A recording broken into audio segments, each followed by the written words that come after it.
Hello students, welcome to chemistry Gujarati medium class 11નો chapter number 2 પરમાણુનું બંધારણમાં આપણે ભણ્યા હતા રુથરફોર્ડનો પરમાણુ નમૂનો. તેમનો પરમાણુ નમૂનો નિષ્ફળ ગયો હતો. કારણ એ જ હતું કે તેમણે કહ્યું હતું કે જે પરમાણુ છે એમાં કેન્દ્રમાં પ્રોટોન છે, ઓકે, અને આજુબાજુ ઇલેક્ટ્રોન ફરે છે. પણ જ્યારે કોઈ વિદ્યુતભારિત કણ ગતિ કરે છે, પ્રવેગિત ગતિ કરે છે, ત્યારે તેની ઉર્જાનો લોસ થાય છે, એટલે કે ઉર્જા ઘટે છે.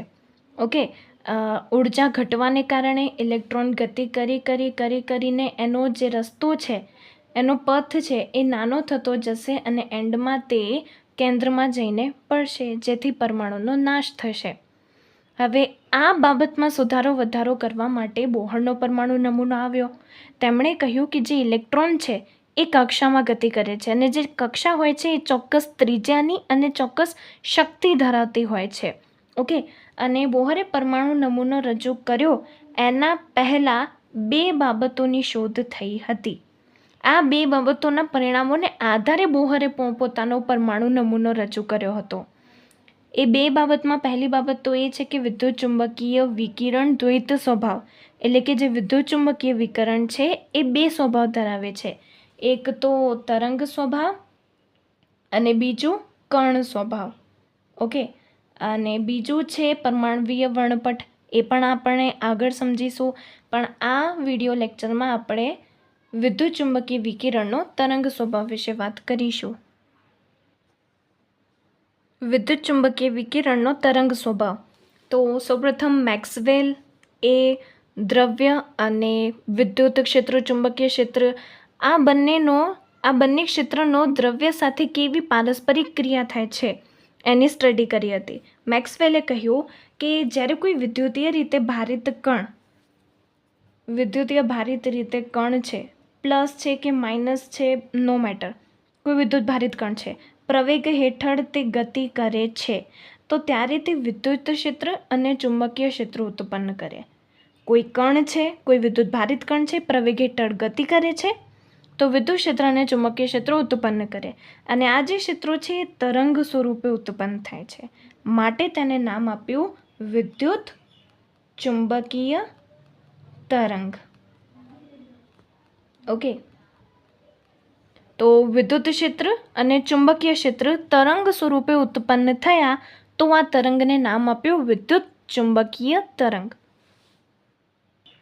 હવે તરંગ છે તો તે આંદોલન ગતિ કરશે. આંદોલન ગતિ મતલબ કે દોલનો કરશે. લાઈક અહીંયા હતું તો આમ જશે, ફરી આમ આવશે, આમ. આ છે દોલન ગતિ, આંદોલન ગતિ. તો તરંગ છે તો આંદોલન ગતિ કરશે અને એનું નિરીક્ષણ કરતાં વિદ્યુત ચુંબકીય વિકિરણનો એક ગુણધર્મ વિશે માલુમ પડ્યું. સમજો, આ છે એક્સ અક્ષ,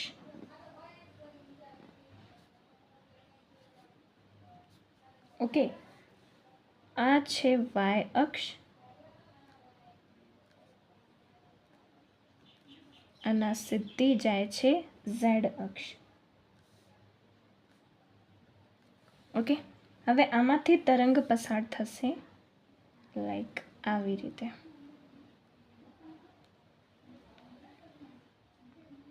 ઓકે,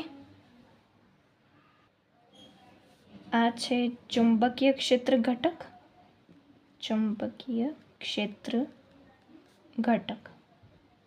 અને બીજું છે વિદ્યુતીય. દેખો, આ અહીંયાથી સ્ટાર્ટ થશે,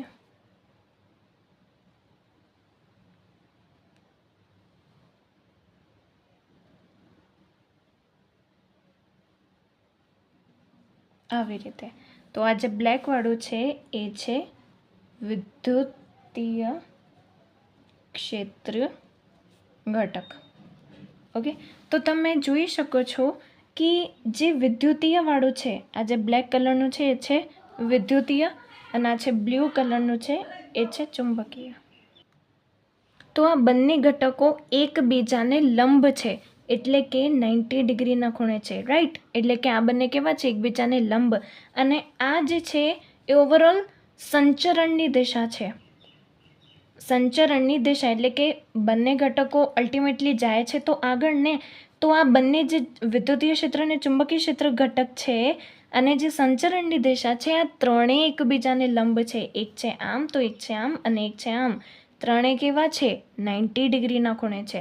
તો ચુંબકીય ક્ષેત્ર ઘટક, વિદ્યુતીય ક્ષેત્ર ઘટક અને સંચરણની દિશા એ બધા એકબીજાને લંબ છે. આને આપણે આવી રીતે લખી શકીએ. બીજી વાત, આ જે બંને ઘટકો છે વિદ્યુતીય ક્ષેત્ર અને ચુંબકીય ક્ષેત્ર ઘટક, આ બંનેની તરંગ લંબાઈ સમાન છે, આવૃત્તિ સમાન છે, ઝડપ સમાન છે અને કંપ વિસ્તાર પણ સમાન છે. 4 વસ્તુ સમાન છે. તો જુદું શું છે? જુદું એ જ છે કે આ બંને ઘટકો એકબીજાને લંબ સમતલમાં છે. ક્યાં છે? એકબીજાને લંબ સમતલમાં છે. બસ એ જ ફરક છે. વિદ્યુત ચુંબકીય તરંગનો બીજો સ્વભાવ એ છે કે તેના પ્રસરણ માટે કોઈ માધ્યમની જરૂર નથી હોતી. પ્રસરણ માટે કોઈ માધ્યમની જરૂર હોતી નથી. જેમ કે પ્રકાશ. પ્રકાશ ક્યાંથી આવે છે? સૂર્યમાંથી, એટલે કે શૂન્યાવકાશમાંથી. હવે શૂન્યાવકાશમાંથી પ્રકાશ આવે છે ધરતી પર, અને શૂન્યાવકાશમાં તો કોઈ માધ્યમ હોતું નથી, તો પણ પ્રકાશ આવે છે ને. અને પ્રકાશ બી શું છે? વિદ્યુત ચુંબકીય વિકિરણ છે. એટલે કે આપણને પ્રકાશ પરથી ખબર પડે છે કે તેના પ્રસરણ માટે માધ્યમની જરૂર હોતી નથી. ત્રીજી વસ્તુ, તેની જે ઝડપ હોય છે ને એ પ્રકાશ જેટલી હોય છે. વિદ્યુત ચુંબકીય વિકિરણની ઝડપ પ્રકાશના ઝડપ જેટલી હોય છે, અને એને આપણે c તરીકે દર્શાવીએ છીએ, રાઈટ. અને એની ઝડપ હોય છે 3 × 10⁸ મીટર પર સેકન્ડ. ઓકે, પ્રકાશની ઝડપ જેટલી ઝડપ. હવે આપણે તરંગ સાથે સંકળાયેલા કેટલાક શબ્દો સમજીએ, જેમાં સૌથી પહેલાં છે તરંગ લંબાઈ. સમજો આ કોઈ તરંગ છે, તરંગની દિશા આમ છે, આમ કોઈ તરંગ જાય છે લાઈક ધીસ. ઓકે, તો અહીંયા એક તરંગ અહીંયાથી સ્ટાર્ટ થાય છે અને અહીંયા જઈને પૂરું થાય છે. આ છે એક તરંગ. તો આ થયું લેમ્બડા. તરંગ એટલે શું? તરંગ લંબાઈ એટલે શું? કે તરંગની લંબાઈ, એક તરંગની લંબાઈ કેટલી છે? તો આ તરંગ અહીંયાથી સ્ટાર્ટ થયું, અહીંયા સુધી છે, તો આ આખી શું થઈ? તરંગ લંબાઈ થઈ, રાઈટ. અને આપણને ખબર છે કે આપણે આને શું કહીએ છીએ? શૃંગ. ઓકે, આમ ઉપસેલા ભાગને શું કહીએ છીએ? શૃંગ. અને આ જે ખાડો જેવો છે એને આપણે કહીએ છીએ ગર્ત. ઓકે, તો બે શૃંગ વચ્ચેનું જે અંતર છે, બે શૃંગ વચ્ચેનું જે અંતર છે એને પણ આપણે તરંગ લંબાઈ કહીએ છીએ. અથવા બે ગર્ત વચ્ચેની શું કહેવાય? લંબાઈ. આમ. ઓકે, તો બે ગર્ત, આ ગર્ત છે ધીસ એન્ડ ધીસ, તો આ બે ગર્ત વચ્ચેની લંબાઈ પણ શું થઈ? તરંગ લંબાઈ. ઓકે, તો આ થઈ તરંગ લંબાઈ, જેને આપણે લેમ્બડા તરીકે દર્શાવીએ છીએ. તરંગ લંબાઈ એટલે કે તરંગની લંબાઈ, અલ્ટિમેટલી લંબાઈ જ છે, તો એનો એકમ છે મીટર. શું છે? મીટર. ઓકે, હવે સેકન્ડ છે આવૃત્તિ. આવૃત્તિ. સમજો કોઈ તરંગ છે, આમ ગતિ કરે છે, આમ આખું આમ ગતિ કરે છે, અને એક તરંગ છે કે જે આમ ગતિ કરે, આવું આમ આમ આમ, બસ વારંવાર નાના અને વારંવાર બસ ગતિ કરે છે. તો હવે આવૃત્તિ એટલે કે એક સેકન્ડમાં કેટલા તરંગો છે, એક સેકન્ડમાં પસાર થતા તરંગ. ઓકે, હવે અહીંયા તમે જોઈ શકો છો કે સમજો આ 1 સેકન્ડ છે, 1 સેકન્ડમાં ખાલી એક જ પસાર થાય છે તરંગ, અને અહીંયા 1 સેકન્ડમાં આ 1 2 3 4 5 6 7, આ છે 1 સેકન્ડમાં 7 અને આ છે 1 સેકન્ડમાં 1. તો કોની આવૃત્તિ વધારે છે? આ 7ની આવૃત્તિ. એટલે કે 1 સેકન્ડમાં કેટલા તરંગ પસાર થાય છે, જેટલા વધારે તરંગ પસાર થાય તો એની આવૃત્તિ વધારે હશે. તો આ જે છે આની આવૃત્તિ વધારે છે. ઓકે, તો આની છે વધારે આવૃત્તિ. હવે જો હું તરંગ લંબાઈની વાત કરું તો કોની તરંગ લંબાઈ વધારે છે આ બેમાંથી? તો તરંગ લંબાઈ આની વધારે છે. કેમ? અહીંયા દેખો, આ એક તરંગ કેટલો લાંબો છે અને આપણને એ તો જો છે, આ એક તરંગ આટલી લંબાઈ છે અને આની આ એક શૃંગ અને આ થયો એક ગળત, ખાલી આટલી જ છે એક તરંગની લંબાઈ. તો તરંગ લંબાઈ કોની મોટી થઈ? આની. તરંગ લંબાઈ આની મોટી અને આવૃત્તિ વધારે પેલાની. ઓકે. બીજું, આવૃત્તિને આપણે મ્યુ વડે દર્શાવીએ છીએ. ના, આમ તેડો મ્યુ, મતલબ તેડો વી, અને કહેવાય છે ન્યુ વડે દર્શાવીએ છીએ. આનું સૂત્ર છે 1/t. Okay, new is equals to 1/t, એટલે કે 1 સેકન્ડમાં કેટલા તરંગ પસાર થયા, અથવા એક તરંગ માટે કેટલો સમય લાગ્યો એ. હવે આના સૂત્ર પરથી ખબર પડે છે કે તેનો એકમ કેવો હશે? Second inverse. ઓકે, સેકન્ડ -1, ટાઈમનો સેકન્ડ અને આ ઉપર જશે તો સેકન્ડ -1. ઓકે. હવે ત્રીજું છે કંપ વિસ્તાર. ઓકે, કંપ વિસ્તાર શું હોય છે?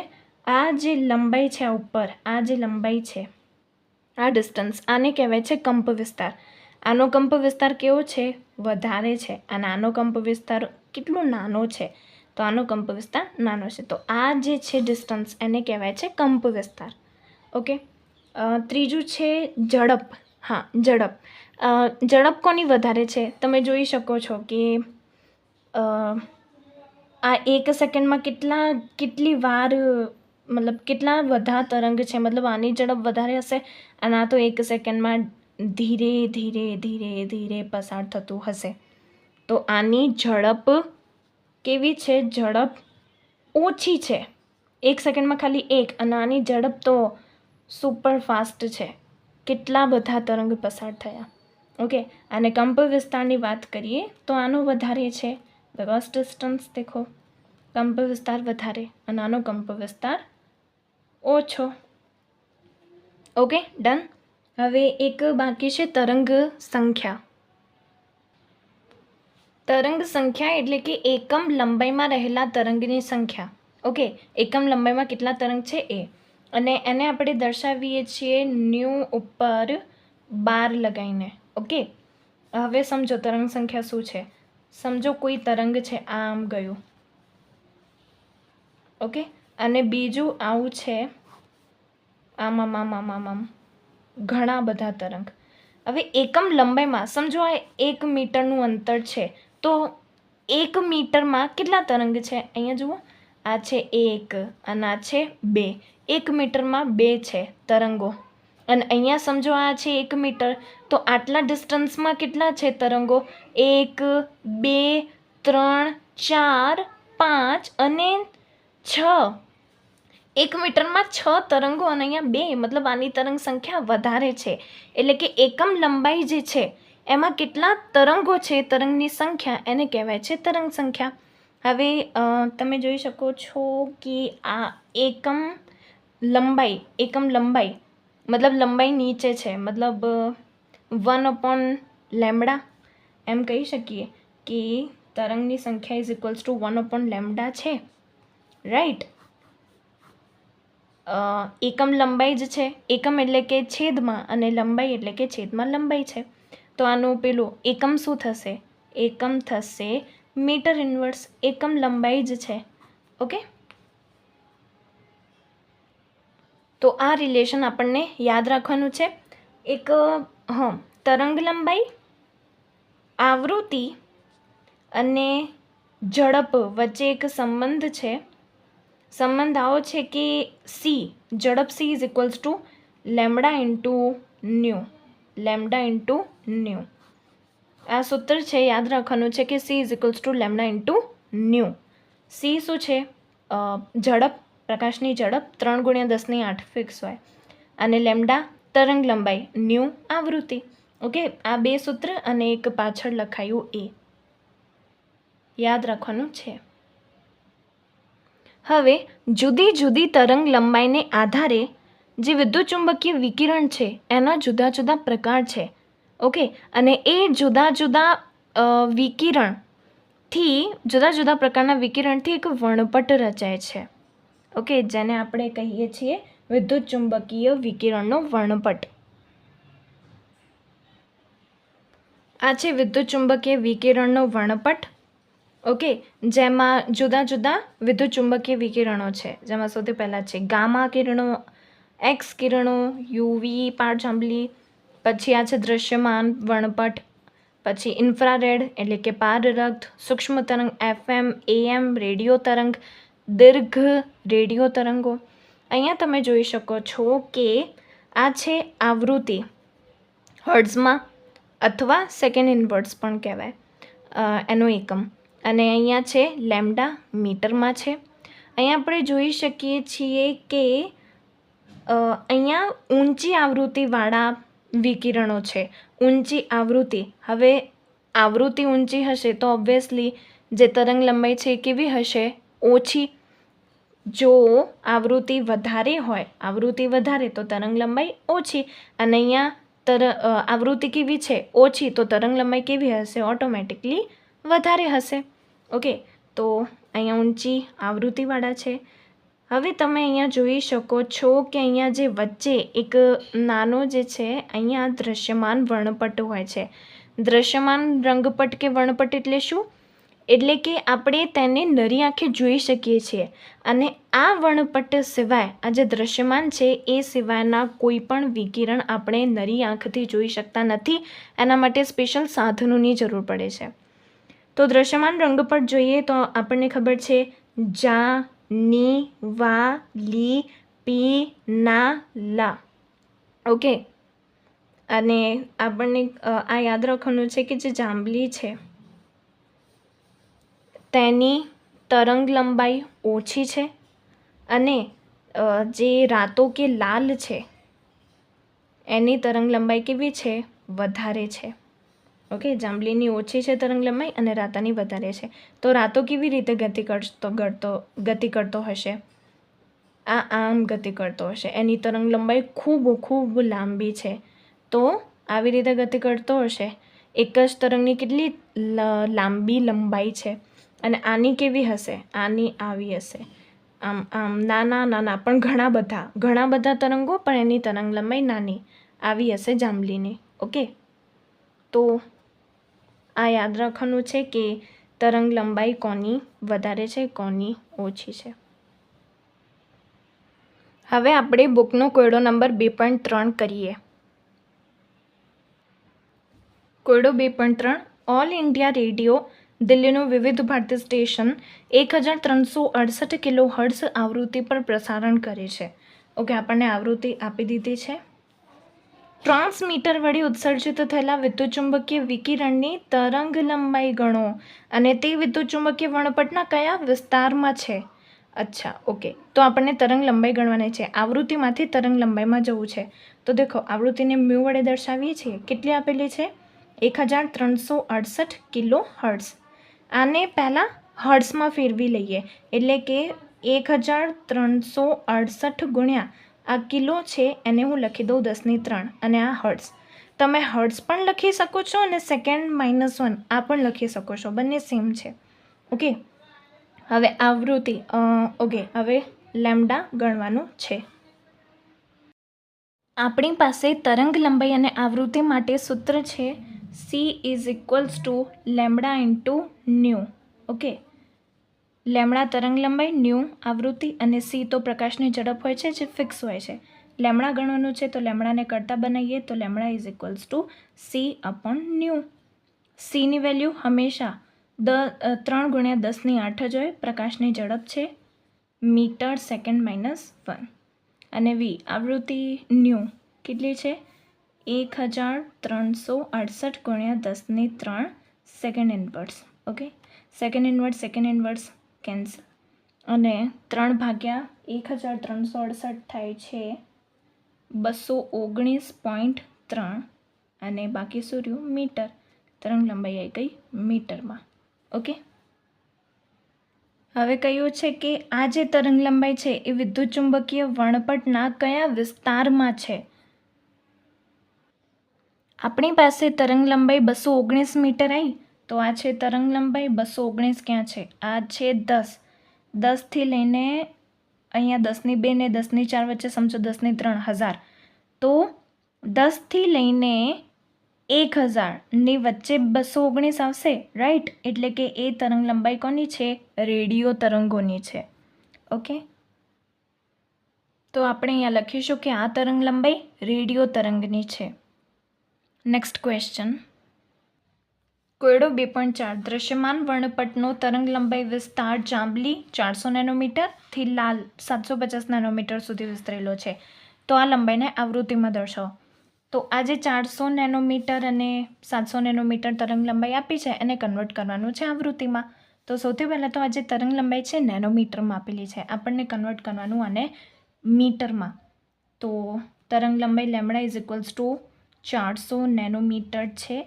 અને તો આપણને 400ના 400 ગુણ્યા નેનો શું થાય છે? નેનો હોય છે 10⁻9 અને મીટરના મીટર. સિમિલરલી બીજી એક તરંગ લંબાઈ છે 750 નેનોમીટર. તો 750ના 750 અને ગુણ્યા નેનોનું થાય છે 10⁻9 મીટર. ઓકે, તરંગ લંબાઈ અને આવૃત્તિ માટે આપણી પાસે સૂત્ર છે C is equals to lambda into new. Okay, આપણને શોધવાનું શું છે? આવૃત્તિ. તો new is equals to C upon lambda 1 is equals to C કેટલા છે? 3 ગુણ્યા 10⁸ મીટર સેકન્ડ -1 અને લેમડા 1 કેટલા છે? 400 ગુણ્યા 10⁻9 મીટર. મીટર મીટર કેન્સલ, જે પણ આન્સર આવશે સેકન્ડ ઇન્વર્સમાં આવશે. આન્સર કેટલો આવે છે? 7.50 ગુણ્યા 10⁻14. હર્ટ્ઝ બી કહી શકીએ અને સેકન્ડ ઇન્વર્સ પણ કહી શકીએ. બીજી આવૃત્તિ આપણને શોધવાની છે C અપોન લેમડા 2. C 3 ગુણ્યા 10⁸ પ્રકાશની ઝડપ મીટર સેકન્ડ ઇન્વર્સ અને લેમડા 2 છે 750 ગુણ્યા 10⁻9 metre. Metre metre cancel. Answer આવે છે 4 ગુણ્યા 10⁻14 હર્ટ્ઝ અથવા સેકન્ડ. ઓકે ઓકે, હવે કોયડો 2.5. આમાં તરંગ લંબાઈ આપી છે 5800 એંગસ્ટ્રોમ અને આના પરથી આપણને તરંગ સંખ્યા અને આવૃત્તિ ગણવાની છે. તો સૌથી પહેલાં આપણે તરંગ લંબાઈ એંગસ્ટ્રોમમાં છે અને આપણે મીટરમાં ફેરવીએ. તો તરંગ લંબાઈ lambda is equals to 5800 angstrom. તો ઇઝ ઇક્વલ્સ ટુ 5800 ગુણ્યા એંગસ્ટ્રોમ. એંગસ્ટ્રોમ થાય છે 10⁻10 મીટર. Okay, 10⁻10 metre. હવે આપણને તરંગ સંખ્યા, સૌથી પહેલાં તરંગ સંખ્યા ગણીએ. તરંગ સંખ્યા શું હોય છે? તરંગ સંખ્યાને ન્યૂ ઉપર 12 આવી રીતે દર્શાવે છે અને એ હોય છે કે એક જે તરંગ છે એકમ લંબાઈમાં કેટલા તરંગની સંખ્યા છે, કેટલા તરંગો આવેલા છે, એટલે કે 1 અપોન લેમડા. એકમ લંબાઈમાં કેટલા તરંગો છે એ, અથવા એક તરંગ કેટલી લંબાઈમાં છે. તો 1 અપોન તરંગ લંબાઈ આપણને આપેલી છે 5800 ગુણ્યા 10⁻10 મીટર. 1/5800 કેટલા થાય? 1.724 ગુણ્યા 10⁻6 અને મીટર ખાલી છે ને, તો મીટર ઉપર જશે તો મીટર ઇન્વર્સ. આવી ગઈ તરંગ સંખ્યા. ઓકે, બીજું શું શોધવાનું છે? આવૃત્તિ. ઓકે, આવૃત્તિ અને તરંગ લંબાઈનો સંબંધ તો આપણને ખબર જ છે કે C is equals to new into lambda. શોધવાનું શું છે? આવૃત્તિ. Okay, new is equals to C upon lambda. C 3 ગુણ્યા 10⁸ મીટર સેકન્ડ ઇન્વર્સ, કેમ કે આ સ્પીડ છે, અને લેમડા કેટલું આપેલું છે? 5800 ગુણ્યા 10⁻10 મીટર. મીટર મીટર કેન્સલ, જે પણ આન્સર આવશે સેકન્ડ ઇન્વર્સમાં આવશે. તો અહીંયા આવે છે 5.172 ગુણ્યા 10⁻14 સેકન્ડ ઇન્વર્સ અથવા હર્ટ્ઝ. Okay, thank you.